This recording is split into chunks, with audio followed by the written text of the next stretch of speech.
Boom, we're live. Welcome everybody to the Wisdom Movement Method podcast. I'm your host, Bryan Wisdom. Today we're going to talk about preventing perishable skills for the 50 plus population part 2. We're going to define what are perishable skills, what are ways where maybe we're losing movements, and how can we get them back. Sit back, relax, and enjoy the show. So let's start off. We talked last podcast about skiing and how I went back to skiing. I hadn't done it in 30 years. I think more importantly than that story is what are perishable skills for you? And especially if you're in the 50 or even 60, 70 plus population, what ways have you noticed that there's been a decrease in your movement? Now, we're going to define what that is. Is that sitting? Is that getting into a seat? Maybe having struggles getting out of a seat. We're going to talk about specifics of those. And, why even talk about this topic? Well, statistically, I think this is food for thought. Statistically, one of the top 10 leading causes of fatality for people over 65, I think the number is about 68 years old, is falling. When you're 20, when you're 30, you don't think twice about falling. And if you fall, it's not a big deal. But as we get older, falling can be a real big deal. And we want to look at mechanically, why does that happen? Why does somebody start to trip, start to fall, start to struggle to transition out of certain spaces? So let's just define perishable skills. The simplest sense would be, do you find yourself struggling to get out of a seat? So let's just say a traditional chair, getting up out of a traditional chair becomes difficult. Maybe you find yourself having to grab the table to help you get up. Okay, that's just a simple kind of example of that. Maybe you find it really hard to get out of a lower chair. Let's say a couch that's a little bit deeper, and you literally struggle to get out. You've got to sling or swing your body forward to get out of that chair. That would be a perishable skill. Okay? Do you find yourself having trouble taking the stairs and getting your foot up to clear on the 10th or 11th step? Or the 7th or 8th step, you find yourself catching your foot. Again, that's another key perishable skill. I defined a couple more. Struggling to put on your shoes, okay? Maybe it's hard for you to put an ankle onto a knee and to get your foot up to put your shoes on. That would be a perishable skill. We talked about getting out of a car, getting out of a low seat. Maybe you stopped exercising and doing activities you love to do, be it tennis, be it golf, betting to get down to get the golf ball. Maybe it's running, maybe it's hiking, maybe you don't feel as confident with your balance. These are very specific perishable skills. This applies to sports too. Maybe it's different sports you stop, but this is just basic movements. And if you've found yourself struggling to get up out of a seat, you found yourself losing your balance when you're lifting your leg, all of these things are a really big deal. And I think, the standard population kind of doesn't see it. Oftentimes people just don't give it any credence or any energy, or try not to worry about it. But let me be clear, these are things you should be worrying about. And we're going to talk about what are a couple simple exercises at the end of this talk that I'm going to give you that you could do right now that'll help with these things. But make no mistake, they're serious, and it is a decrease. It's a perishable skill problem. And the goal is, how can we get you back to moving better?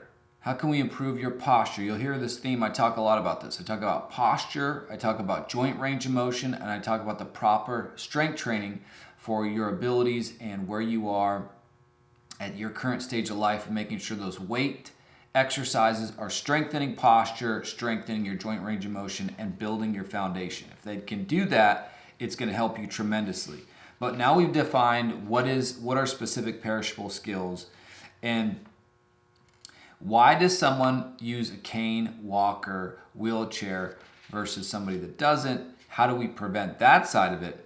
Well, as we start to lose our balance, okay, this process of not feeling confident, and maybe you're not getting your foot up or you're struggling to get out of a seat, the average person just, continues.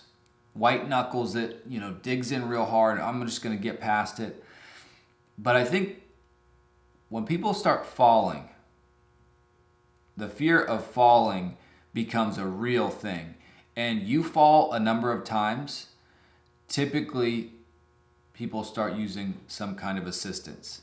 Can start with a cane, progress to a walker. The next step, we all know what's next. Fill in the blank. Walker goes to wheelchair. It's a decrease in your ability to move, basically. And you don't want to go down that road, okay? If you need to, I understand. But as if you are using some kind of assistance when you're walking, the goal is to strengthen and increase your movement so that you can eventually not need that assistance. I can think of two clients that one client came in with a cane and was using a cane because he had been falling. And we worked on his hip flexor engagement. We worked on getting him to start to activate his lower body. Because one thing that happens as we get older is we start to use our upper body as the engine. And keep in mind, the lower body is actually supposed to be the engine. Upper body is the passenger, if you can think about a train. Okay, the upper body is supposed to be the passenger, it's supposed to go along for the ride. You're swinging your arms in opposition as you walk, but it's not the engine. So we did some basic exercises with this specific client to help to wake up his lower body, and he was standing up taller. He was more confident transitioning into a chair. He was feeling like he didn't need to use his cane as much. That is a big win. We want to promote that and do more exercises, strengthen that lower body. So 2 exercises specifically that make a big impact that anybody can do right now, even if you are wheelchair bound, you could do these 2 exercises. So the first one is a simple exercise where all I want you to do is actually sit up. You can see I'm actually a little rounded right now. So I want you to sit up, and I want you to get away from the back of your chair. So find a nice sturdy chair.